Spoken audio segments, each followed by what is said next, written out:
Bapak tahu apa zikirnya Nabi setiap habis sholat subuh yang tidak pernah ditinggalkan Nabi? Ada zikir Nabi yang tidak pernah ditinggalkan Nabi habis sholat subuh. Rabbana atina fid dunya hasanah, bukan. Allahumma inni a'udzubika min ghalabati dain, berlindung dari hutang, bukan. Tapi ada zikir yang selalu dilazimi oleh Nabi setiap subuh. Bahkan pada hari Senin ketika beliau pada waktu menjelang duhur meninggal dunia, beliau pun tidak pernah meninggalkan zikir itu. Apa zikir itu? Semua dari kita mungkin sudah hafal, tapi mungkin jarang kita bedah bagaimana sejarahnya doa itu diucapkan Nabi. Zikir yang tidak pernah ditinggalkan Nabi setiap habis sholat subuh adalah ketika beliau tidak pernah meninggalkan satu hari pun, kecuali sebelum mentari muncul menghangatkan penduduk bumi. Rasulullah itu selalu berzikir, Allahumma inni as'aluka ilman nafi'an wa rizqan thayyiban wa amalan mutaqabbala. Nabi itu minta 3 sebelum mentari menghangatkan penduduk bumi. 1, ilmu yang bermanfaat. 2, rezeki yang baik. Dan yang ketiga, amal yang diterima. Kenapa sentikat Nabi yang sudah dijamin dan digaransi saja masih khawatir amal itu? Sampai kemudian beliau berdoa, karena beliau tahu sesungguhnya doa itu bisa memperkuat amal supaya diterima oleh Allah. Bapak tahu apa yang diucapkan oleh Nabi Ibrahim ketika habis membangun Ka'bah? Apakah beliau istirahat di maqam Ibrahim? Bukan. Apakah beliau minum Zam-Zam? Bukan. Baca dalam tafsir surat Al-Baqarah. Ketika Nabi Ibrahim habis membangun Ka'bah, Khalilur Rahman, kekasihnya Allah ini, maka beliau mengangkat tangan dan doanya beliau itu saking indahnya diabadikan oleh Allah di dalam Al-Quran. Apa doanya Nabi Ibrahim ketika habis membangun Ka'bah? Rabbana taqabbal minna innaka antas samiul alim. Ya Allah, terimalah apa yang aku bangun ini ketika aku menjaga rumahmu, sesungguhnya engkau maha mendengar lagi maha mengetahui.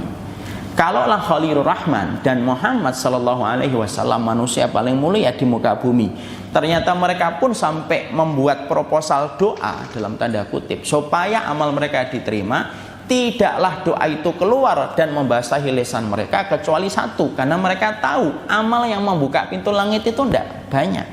Amal yang membentur pintu langit itu pasti lebih banyak daripada amal yang membuka pintu langit. Dan itulah yang menjadikan kita akhirnya mengerti. Kita hari ini menjadi alumni 1441 Ramadan kita.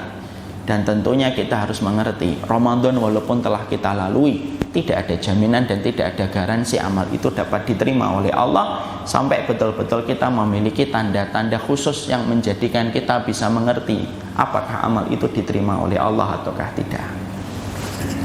Kalau kita sudah memahami ternyata tidak setiap amal itu otomatis diterima oleh Allah, pertanyaan kita, tanda-tanda amal yang diterima oleh Allah itu apa?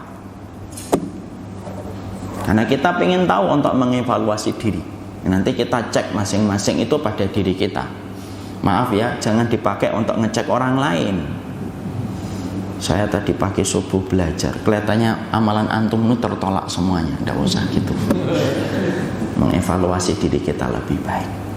Maka sesungguhnya kita ingin tahu alat ukurnya apa. Alat ukur sentimeter ada penggaris.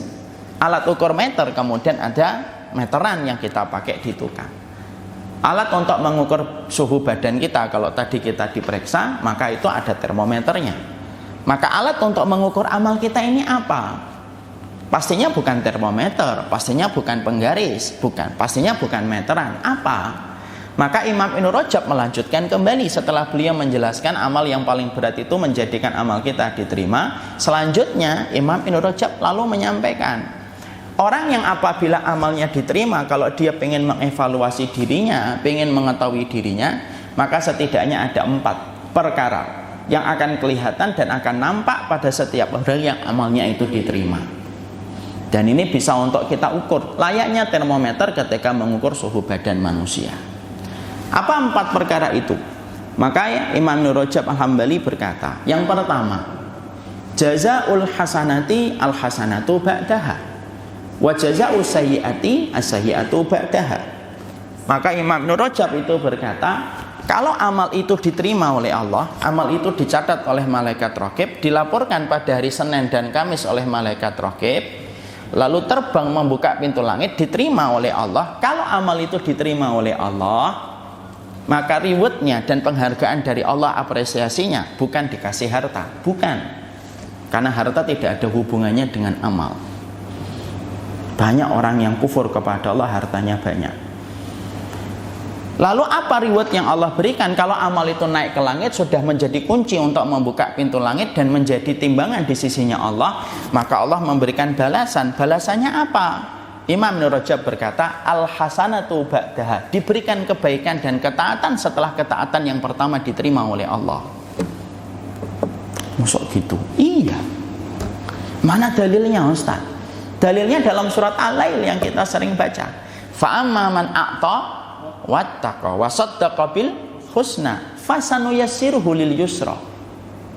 Allah menyampaikan dalam rangkaian ayat 5, 6, 7 pada surat Al-Lail, fa'amma man a'ta, siapapun yang bersedekah, wattaqa, dia bertakwa, membenarkan janji surga. Apa yang Allah perbuat kalau Allah menerima 3 amal ini? Amal kita diwakili 3, Pak. Kalau disebutkan semuanya kan nggak cukup di dalam Quran. Disebutkan 3. Kalau kamu sudah bersedekah, kamu bertakwa, dan kamu membenarkan apa yang dijanjikan oleh Allah, maka Allah kemudian menyebutkan ayat setelahnya, fasanuyassiruhu lil yusra, kami mudahkan dia di dalam setiap kebaikan-kebaikan setelahnya. Jadi kalau kita pengen melihat umrahnya kita, jangan dilihat ketika umrah, karena kalau kita umrah itu pasti khusyuk. Kalau kita pas umrah, tentunya kita selalu cepat-cepat untuk mendatangi adzan. Bahkan kita tidak pernah merasa letih ketika menunggu dari adzan ke adzan. Wajar pas umrah ketika di Mekah dan Madinah, hawanya dan atmosfernya itu atmosfer ketaatan. Tapi kalau kita ingin melihat apakah kita alumni umrah yang diterima oleh Allah menjadi umrah makbulah, kecil. Perhatikan bagaimana kepulangan kita. Apakah kita di rumah polanya masih pola hidup Mekah dan Madinah? Sebagaimana ketika kita pulang di Bekasi, siapapun setelah ketaatan, kok lahir ketaatan yang lebih besar setelah itu dan terjaga ketaatan itu, berarti amal yang pertama diterima oleh Allah, apresiasi dari Allah, penghargaannya dari Allah, dibolak-balikan hatinya di dalam ketaatan-ketaatan yang lebih besar setelah ketaatan yang pertama itu diterima oleh Allah.